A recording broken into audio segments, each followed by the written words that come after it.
Hello दोस्तों, आज हम बात करेंगे ज़ोमैटो शेयर के बारे में जो अभी अभी लॉन्च हुआ है। उसका आईपीओ और लिस्टेड भी हुआ है उसका शेयर एनएससी और बीएससी पे। तो अभी हम जानेंगे ये शेयर को अभी बाय करें या ना करें। मैं मेरा पॉइंट ऑफ व्यू बताऊंगा कि मैं इसमें निवेश करूंगा या नहीं करूंगा। तो चलो देखते हैं ज़ोमैटो के शेयर के बारे में थोड़ी सी डिटेल्स।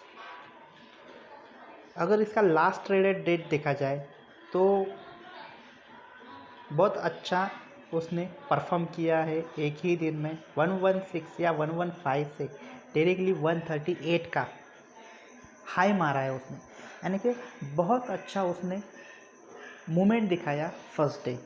दूसरी बात, इसका मार्केट कैप भी अगर देखेंगे तो अभी के टाइम पे कितना हुआ है, बहुत ज़्यादा 1 लाख करोड़ के आसपास है। तो ये बहुत बड़ा मार्केट कैप इसका अचीव हो चुका है। तो अगर ये जिस कैटेगरी में अभी के टाइम पे है तो वो टॉप पे बैठी है, लेकिन इसे खरीदे या नहीं खरीदे ये हम देखेंगे अभी के टाइम पे। चलो, इसका जो हाई आपने देखा 138 और इसका लो देखा आपने 115, जो फर्स्ट देखा है वही है, क्योंकि 52 वीक्स वही है, क्योंकि एक दिन ही हुआ इसको। दूसरी बात यह है कि इसका जो हाई था वो कल के डेट में यानी कि 23 के डेट में हुआ था, तो यही यहाँ पे दिखाई गया है। उसका लो भी सेम डे पे, तो लो और हाई सेम डे का रहेगा क्योंकि इसका। और उसकी डिलीवरी परसेंटेज देखेगा 60% डिलीवरी उठाई, 60%, यानी कि बहुत सारी डिलीवरी यहाँ पे उठाई गई है। तो हमें इस शेयर में मतलब मैं क्या बोलना चाहता हूँ कि मैं इस शेयर में क्या देखूँगा, खरीदूँगा या नहीं खरीदूँगा, इसके बारे में चलो बात करते हैं। अगर कंपनी का बेसिक अगर देखेंगे मार्केट कैप 98,849, यानी कि मैंने बोला था बराबर 1 लाख करोड़ मार्केट कैप है। आर ओ सी अगर देखेंगे माइनस में है, ROCO ये माइनस में है, ROE ये भी माइनस में है। बुक वैल्यू 591,579 और इसका करंट प्राइस 126 चल रहा है। लो हाई तो मैंने आपको बताया, लेकिन ROCE एंड ROE दोनों देखो माइनस में चल रहे हैं ज़ोमैटो के, ये ध्यान में रखो। दूसरी बात, कंपनी के एक दो पॉइंट ऐसे बताता हूँ जो अच्छे हैं। पहले तो कंपनी डेट फ्री है, पहले तो बात अच्छी है कि डेट फ्री है कंपनी है। स्टॉक ट्रेडिंग इसका 0 टाइम से बुक वैल्यू है, तो ये भी अच्छा पॉइंट है। चलो, इसके नेगेटिव पॉइंट कुछ है। कंपनी का इंटरेस्ट कवरेज रेशो है जो वो लो है। कंपनी का रिटर्न ऑफ इक्विटी वो भी लो है, लेकिन लो कितना है, माइनस में है। ये बहुत बड़ा डिसएडवांटेज है।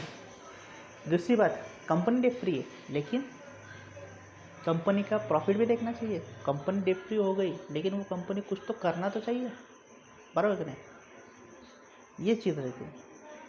दूसरी बात, क्वार्टरली रिजल्ट इसके अवेलेबल नहीं है, क्योंकि कंपनी जस्ट एक ही दिन हुआ है ट्रेडिंग कर लिस्टेड हुए हुए, इस पर क्वार्टरली रिजल्ट नहीं। लेकिन बैक डेटेड कुछ डेटा है इसका, तो प्रॉफिट और loss company, sales, expenses, operating profit, उसके बाद हम नेट प्रॉफिट देखेंगे। सेल्स अगर देखेंगे इसका 19 में 1313, उसके बाद 2020 में 2605 और अभी के टाइम पे 1994, यानी कि पिछले ईयर से अभी के टाइम पे सेल्स कम हुए हैं। एक्सपेंसेस देखेंगे 2020 में 5013, अभी के टाइम पे 2515, यानी कि एक्सपेंसेस भी कंपनी ने कम किए, तो ये अच्छी बात है। एक्सपेंसेस पिछले साल से इस साल में कम किए, ये बेस्ट चीज़ है। दूसरी बात, इसका सेल्स है वो पिछले ईयर के कंपेयर करें तो इस ईयर में कम हुआ है, तो ये थोड़ी सी डिसएडवांटेज है। दूसरा बात, इसका ऑपरेटिंग प्रॉफिट देखेंगे तो माइनस में चल रहा था पिछले साल, -2408, और अभी के टाइम पे भी माइनस है, लेकिन पिछले ईयर के कंपेयर करेंगे तो इस साल में बहुत कम है माइनस में, लेकिन ओवरऑल देखेंगे कंपनी माइनस में चल रही है। इसका नेट प्रॉफिट देखेंगे कंपनी का लास्ट ईयर -2367, अभी के टाइम पे -813, यानी कि कंपनी का profit and loss, company loss में है, भले वो डेट फ्री है लेकिन अभी कंपनी लॉस में है। ये बात ध्यान रखो, कंपनी लॉस में है और हम लॉन्ग टर्म इन्वेस्टमेंट है, तो इस पे से कंपनी आप देखो कि कैसी है। दूसरी बात, अगर ये देखेंगे इसमें हम बैलेंस शीट में रिजर्व 457 लास्ट ईयर, अभी के टाइम पे 7644, बहुत बढ़िया रिजर्व है, बहुत बढ़िया। उसके बाद बोरोइंग देखें कंपनी के ऊपर 73 लास्ट ईयर, अभी के टाइम पे 73, यानी कि ऑलमोस्ट कंपनी डेट फ्री है, बराबर। लेकिन कंपनी डेट फ्री होने से नहीं चलता, कंपनी का कंसिस्टेंसी, कंपनी क्या करती है, कंपनी कितना प्रॉफिट जनरेट करती है, ये भी देखना चाहिए, तभी तो इन फ्यूचर में कंपनी का परफॉर्मेंस अच्छा रहेगा। प्रॉफिट ही नहीं रहेगा तो कंपनी कैसा परफॉर्म करेगी। कैश फ्लो देखेंगे कंपनी का ऑपरेटिंग एक्टिविटी में, लास्ट ईयर में कैश माइनस में था, इस साल भी माइनस में है। लास्ट ईयर अप्रॉक्सीमेट अगर मैं राउंड फिगर में बोलूँगा 2000 माइनस, और अभी के टाइम पे 1000 माइनस, यानी कि कैश फ्लो माइनस में चल रहा है, माइनस में चल रहा है, cash flow minus, profit loss minus. अगर ये रेशियो के बारे में देखेंगे ना, ROCE परसेंटेज में देखेंगे तो लास्ट ईयर माइनस, इस टाइम माइनस, ROCE भी माइनस, कंपनी का माइनस में चल रहा है, यानी कि कंपनी ग्रोथ करेगी या नहीं करेगी, ये अभी के टाइम पे फिलहाल हम बोल नहीं सकते, क्योंकि सब माइनस में चल रहा है। ये जब प्लस में आएगा ना तब हम सोचेंगे उसमें इन्वेस्ट करने के, लेकिन अभी के टाइम पे फिलहाल हम कुछ भी डिसीजन नहीं ले सकते, क्योंकि इससे अच्छा स्टॉक मार्केट में है। दूसरी बात, इसका डेप्टर्स डे अगर देखेंगे लास्ट ईयर 17, अभी के टाइम पे 24, यानी कि बढ़ गया है, डेप्टर्स डे बढ़ गया है, एक चीज़ ध्यान में रखो। उसके बाद अगर हम इसका इन्वेंट्री टर्नओवर देखेंगे, इस पिछले साल में 39.32, अभी के टाइम पे 20.92, ये भी कम हुआ है। अगर आगे इसका शेयर होल्डिंग पैटर्न देखेंगे तो शेयर होल्डिंग पैटर्न अवेलेबल ही नहीं है, इसका शेयर होल्डिंग पैटर्न अपडेटेड नहीं है, यानी कि अवेलेबल नहीं है।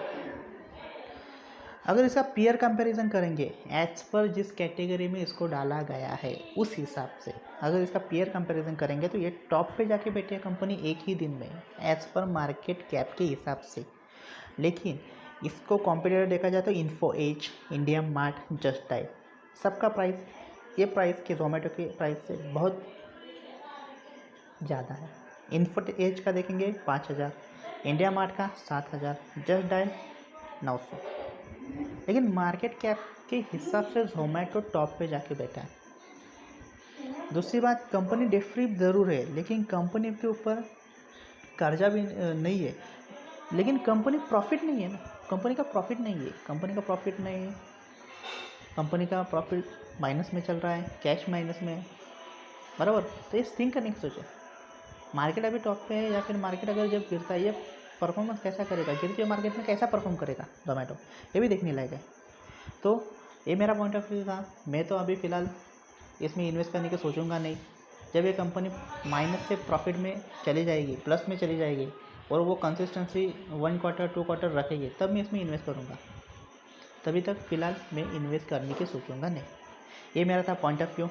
आप अपने सोचो, खुद स्टडी करो और उसमें इन्वेस्ट करो आपके पॉइंट ऑफ व्यू से।